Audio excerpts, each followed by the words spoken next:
Olá pessoal, vamos então voltar a falar sobre o ensino remoto emergencial, sobre como incluir os alunos desconectados, vamos falar sobre o laboratório invertido. Meu nome é Benjamin Luiz Franklin, sou da Universidade Estadual de Londrina, no Departamento de Ciência da Informação. Ok? Vamos lá. Então, voltando àquela questão do contexto, nós estamos num problema de inclusão digital, onde nós vamos pensar principalmente as aulas assíncronas e estamos dentro da pergunta de como incluir os alunos que estão desconectados em inclusive aulas laboratoriais dentro de um contexto de baixa conectividade, né? Então, o que nós vamos fazer? Nós vamos contextualizar o que é o laboratório invertido, nós vamos apresentar suas possibilidades pedagógicas, okay? E nós vamos exemplificar a sua aplicação dentro do contexto que a gente já tem trabalhado. Okay? Muito bem. Opa! Vamos lá. Nós temos diferentes perfis de conectividade. Isso aí nós precisamos lembrar, né? Isso nós já falamos antes. Nós separamos didaticamente esses perfis como 4 perfis, né? Como estão aqui nessa tabela. O A1, o A2, o S1 e o S2. O A1 é o assíncrono, tá? Quer dizer, o aluno tem um perfil onde ele só tem um celular, só consegue telefonar e só usa a telefonia.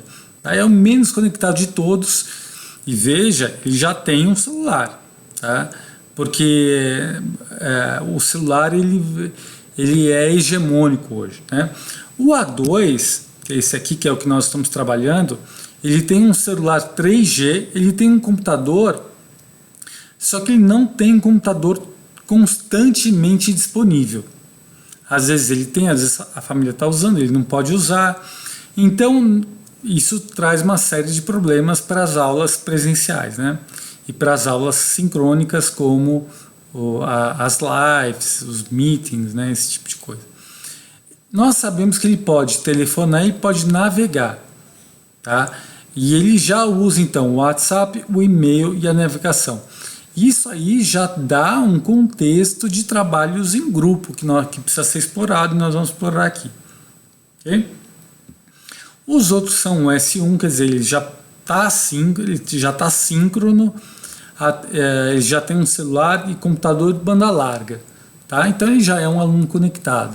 Ele já navega, já opera, já compartilha, já socializa, ele usa o WhatsApp, o e-mail, a navegação e o YouTube, tá? O outro é o S2, quer dizer, o síncrono 2, quer dizer, ele já tem um celular 3G, ele já tem um computador que é um computador bom, uma boa banda larga, então ele já sabe navegar, já sabe operar, ele já sabe compartilhar e socializar, ele já usa o WhatsApp, o e-mail, a navegação, o YouTube e o Meeting. Quer dizer, ele já pode participar das lives, dos sistemas síncronos de videoconferência, tá? Mas não é o caso aqui do nosso aluno aqui, que ele, apesar de ter um dispositivo, ele não tem esse dispositivo da melhor forma possível e nem necessariamente tem acesso ao seu computador, tá? Muito bem, só para a gente contextualizar. Falamos então da questão da hegemonia da materialidade digital, que é a questão de que hoje, mesmo desconectado, o aluno tem acesso a um poder computacional que era inimaginável há 20, 30, 40 anos atrás. Se você olhar aqui, né, como os computadores estão evoluindo, estão ficando mais rápidos, menores, e o preço também está caindo. Então, a gente tem que aproveitar isso. E é nesse contexto que surge a questão da hegemonia do objeto digital como uma grande fábrica. Ou seja, você pode estar se divertindo, você pode estar trabalhando, você está dentro de uma cadeia de valor, mesmo que não queira, né? Quer dizer, às vezes você está tirando a sua selfie lá de gato, com o seu gatinho bonitinho, e essa figura está sendo, esses dados estão sendo minerados, extraídos, agrupados num grande mecanismo, numa rede social, por exemplo, num grande mecanismo, uma fábrica para extrair valor dessa sua diversão. E você pode estar trabalhando e também estar participando desse contexto. Então é isso que a gente chama de grande fábrica. A gente já falou disso antes, tá? Então, dentro do contexto da grande fábrica é que nós vamos pensar o laboratório invertido. Então, o que é o laboratório invertido? Ele é uma metodologia ativa, né? Ou seja, é uma metodologia pedagógica que espera tornar o aluno como um protagonista do seu processo de ensino-aprendizagem. Por isso que é uma metodologia ativa. Ela usa esse poder computacional pessoal que os alunos têm acesso hoje, que é muito grande, como um laboratório. E dessa forma, nós descentralizamos a experiência laboratorial. O que acontece? Eu estava lá dando aula, né, e comecei a notar que o computador que os alunos tinham em casa para jogar, por exemplo, era melhor que os computadores que o aluno ia encontrar no laboratório das universidades. Eu falei assim, poxa, mas a gente podia usar esse poder computacional, né, que está sempre se renovando, que está sempre cuidado, como um local para se exercer, para se ter experiência laboratorial. Tá? Então nós descentralizamos, né? O laboratório tem aquela coisa de ser, olha, desde do mundo clássico para a vida medieval, né? Da ideia do ateliê, onde você ia fazer, o sábio ia fazer as suas experiências, né? E depois ela ficou, na modernidade, que o laboratório ficou esse local de centralização da própria experiência de se experimentar o mundo natural, né? Então, olha só, o que acontece? Agora, com a popularização do poder computacional, nós podemos usar isso de uma forma individual para num contexto particular, né? Então, o laboratório invertido, ele se trata disso, ok? Bem, como nós falamos que ele é uma metodologia ativa, nós temos algumas metodologias ativas que nos serviram de inspiração, quer dizer, que nos deram baliza para pensar, né? Uma delas, que é muito importante, é a sala de aula invertida. O que você faz? O estudante ele vê a aula antes, né, em casa, no seu computador. Ele, durante a aula presencial, ele pratica os conceitos aprendidos e depois ele faz uma revisão do conteúdo e que estende o seu aprendizado, né? Então, essa é a metodologia ativa. Tem dois aspectos dela que nos interessam, que é a sua assincronicidade, ou seja, ele muda o tempo de aula, ele passa por uma aula que pode ser assíncrona e que pede o protagonismo do aluno, tá? Isso é muito sério, porque protagonismo de aluno quer dizer você conta com a sua participação, com o seu desejo de aprender, que é uma coisa que está meio escondida aí, né, hoje em dia, né? Então, tem duas palavras fundamentais, então, assincronicidade e protagonismo do aluno. Importante. Muito bem. Outro exemplo de metodologia ativa que nos norteia é a aprendizagem baseada em projeto, em inglês, PBL, Problem Based Learning. Tá? Como é que faz? Os alunos, eles têm questões, eles produzem a sua própria investigação, eles tomam decisões para resolver um problema, eles fazem uma reflexão, uma constante crítica, revisão e um produto apresentado publicamente. Isso é importante, tá? Então nós tiramos algumas questões disso aí. Por exemplo, o pensamento computacional, que é você transformar os problemas cotidianos, os problemas que vocês encontram nas organizações e no mundo devido à grande fábrica, que você começa a abordar como se fossem problemas que usam as formas computacionais de representação e operação. Isso é super importante. Por quê? Porque a gente pode pensar, então, o pensamento computacional como uma segunda língua. Ou seja, não é uma língua para você obter os seus valores, sua visão de mundo. Não é isso. É uma língua para você poder operar a realidade com outras pessoas com pensamento diferente. Então é uma espécie assim de metalinguagem computacional que pode inserir o aluno, no caso, na grande fábrica. Quer dizer, ele vai poder, através do pensamento computacional, dialogar com outras disciplinas, com outras visões de mundo, uma vez que que são todos pertencentes a uma fábrica computacional. Tá? Então, isso vai promover a integração do aluno, tá? numa sequência computacional de pensamento. Então, quer dizer, a gente tem que ter em mente que uma vez que existe uma hegemonia material do objeto digital, saber quais são os raciocínios para a sua operação, que é o pensamento computacional, pode integrá-lo aos sistemas de agregação de valor. Isso é muito importante. E a ideia de artefato, quer dizer, o aluno vai produzir alguma coisa que pode ser mensurada, que pode ser observada objetivamente e que pode ser avaliada e criticada. Então, esses 3 pontos aqui, eles derivam dessa metodologia ativa que é muito importante para a gente, que é o aprendizagem baseada em projetos. Muito bem. Então, o laboratório invertido ele tem um ciclo de vida, então, né? Que é essa coisa de, olha, eu vou trabalhar um conceito, vou produzir um artefato e vou supervisioná-lo. Tá? Aqui nessa tabela aqui, eu posso olhar, eu posso ver que é aquela mesma tabela que nós usamos do perfil de conectividade do aluno, mas que agora a gente está vendo, olha, cada perfil ele pode produzir, por exemplo, você pode falar sobre um conceito de formas diferentes, conforme a participação em um perfil do aluno.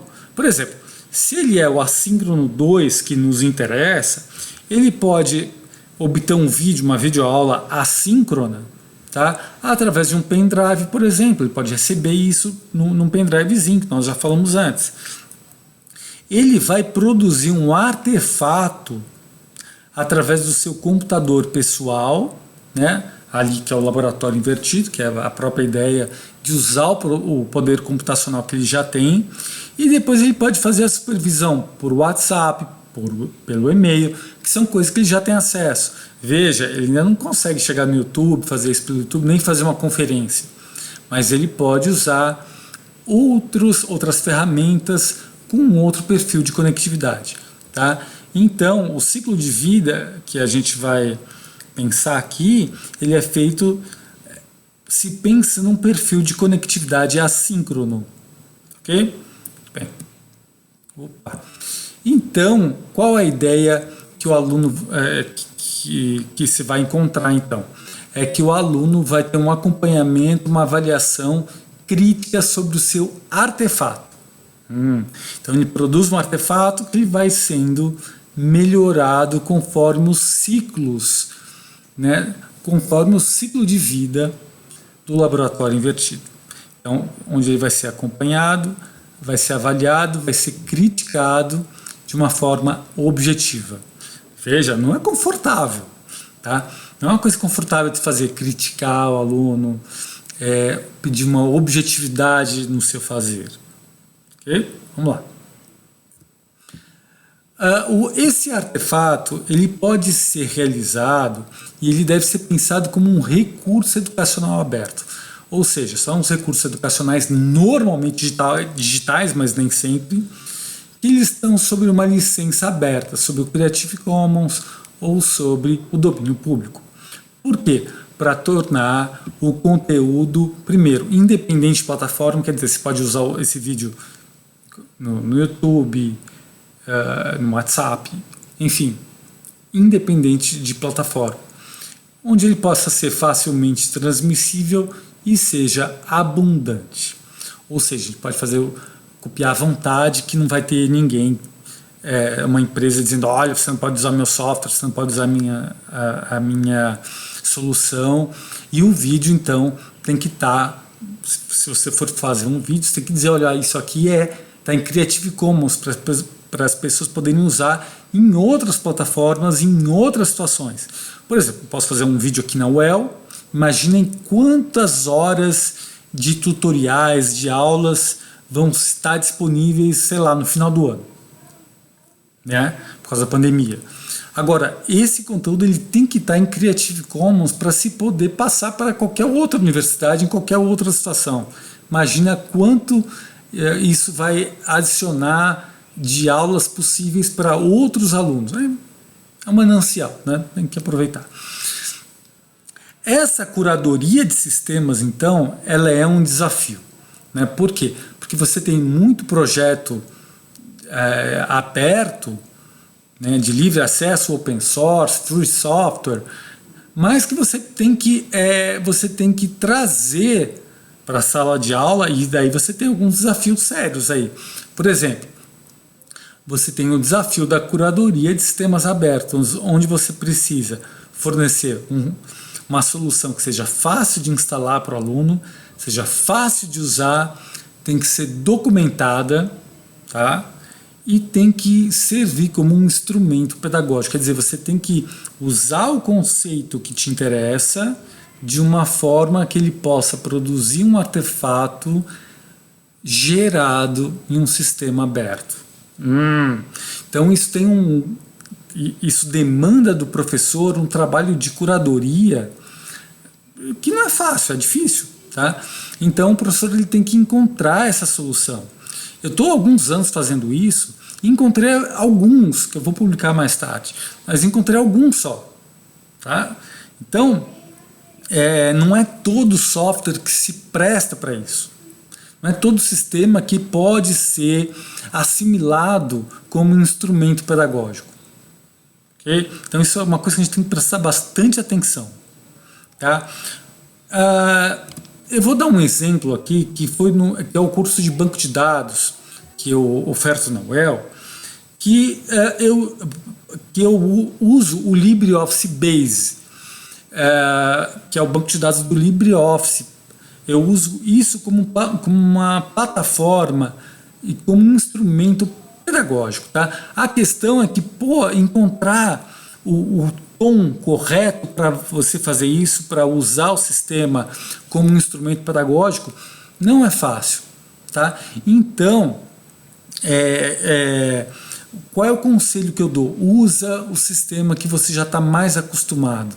Tenta encontrar, ver se você já tem para usar pedagogicamente, né? Porque ele tem que ser fácil de instalar, tem que estar bem documentado e pode ser usado como ferramenta pedagógica. O como, essa é a arte. Essa é a dificuldade, é isso que a gente precisa encontrar.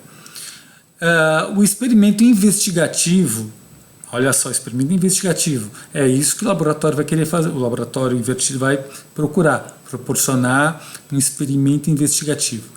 No caso, ele vai ser materializado com a criação de um banco de dados pessoal. É um banco de dados que o aluno vai ficar me enviando e eu vou ficar vendo como é que ele está evoluindo e como seus conceitos estão evoluindo a partir desse artefato, né? Então, o artefato ele baliza a produção do aluno para cada conceito uma versão.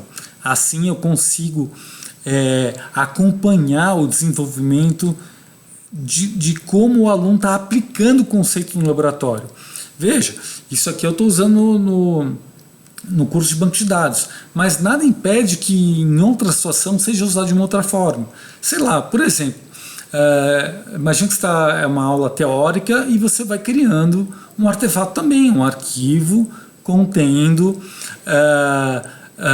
sei lá, um artigo que vai sendo desenvolvido aos poucos e vai encontrando um ciclo de vida muito parecido com o ciclo de vida de banco de dados. Tá? Então, quer dizer, eu não testei isso, mas você pode testar. Ok? Muito bem. Então, olha só como é que nós pensamos, então, ciclo de vida para o primeiro bimestre. Isso aí é para dar um exemplo, tá? Que é importante. Então, conceitos. Eu começo a falar, olha, o que é um banco de dados, para que serve e como a gente pode fazer um. E imediatamente a gente cria um banco de dados, tá? e que vai gerar então um artefato que pode ser discutido em aula, em aulas presenciais, no caso do banco de dados, mas daí você pode enviar por e-mail e assim funciona. Tá? Então você pode ver assincronamente, o professor pode ficar vendo assincronamente essa criação e fazer uma crítica desse artefato que vai gerar depois uma segunda versão. E assim vai. Então, por exemplo, no caso, depois eu falo dos conceitos de tabelas. O que é uma tabela? Como é que serve isso? Daí o aluno implementa essas tabelas, gera uma segunda versão do artefato e me envia assincronamente. Segue o processo de revisão, eu corrijo as tabelas, explico relação, o aluno implementa essa relação, gerando uma nova versão que ele vai, a partir desses ciclos de produção de artefato, crítica, revisão, ele vai levar no final para uma avaliação que vai então verificar objetivamente a criação desse banco de dados, concluindo assim o processo. Tá? Esse processo ele continua, tá? Até o fim do curso. Quer dizer, no fim do curso ele tem que entregar então um banco de dados. Um banco de dados com todos os conceitos abordados praticamente. Tá? Muito bem. Quais são os desafios que eu encontrei aí nesses anos? Quando a gente pensa, então, alunos livres e autônomos, isso é complicado. Por quê? Porque, às vezes, o aluno se sente perdido e acha que você está colocando para ele algumas tarefas que ele acha que são suas. Quando você dá autonomia, quando você dá liberdade, ele fica perdido. Então isso é um desafio para toda a metodologia ativa. Se olhar a literatura, tá cheio de gente falando isso. Poxa, mas acho que eu não estou fazendo nada, que eu não estou sendo professor. Isso é bem comum. Então, a questão de como coordenar o processo sem produzir uma espécie de ausência para o aluno é um desafio. Tá? Isso faz parte mesmo, assim, é só a gente fazendo cada vez mais e olhando. Tá? Outra questão que aparece bastante é a questão da privacidade da avaliação individual. Né? Eu chegava assim, na minha época, né, de estudante, os caras me chamavam para colocar na lousa e mostrar o que eu fiz. Então eu notei que pega super mal isso. Daí eu tive que rever isso porque isso pode ser uma questão, o aluno ele precisa, ele se sente mais seguro individualmente. Enfim, isso é um desafio, cada um vai encontrar o seu tom. Né? Estou colocando uma experiência aqui para poder ajudar quem está se metendo com isso aí. Um ponto terrível aí, que é como lidar com a fraude. No meu caso, conforme o tempo vai passando, né, a chapa vai esquentando, quer dizer, se o aluno perde o começo, ele não consegue fazer depois. Daí ele acaba desistindo. Ou então ele acaba pedindo para alguém fazer por ele. A questão é que depois volta, porque são ciclos, né? Então aparece que ele fez uma fraude. Ele pediu para alguém fazer, porque ele não consegue dar o próximo passo daí, né? Que são ciclos de construção do artefato. Então ele pula um ciclo e tenta pegar no outro, mas aquilo que ele está tentando fazer dependia dele ter aprendido efetivamente. Então tem um lado bom, que é o aluno que consegue ir passando de ciclo, ele aprendeu de verdade. E daí o aluno que está tentando enrolar ou não consegue ou tenta fraudar, ele é pego. E daí, nossa, a coisa fica feia, porque daí ele jura que não.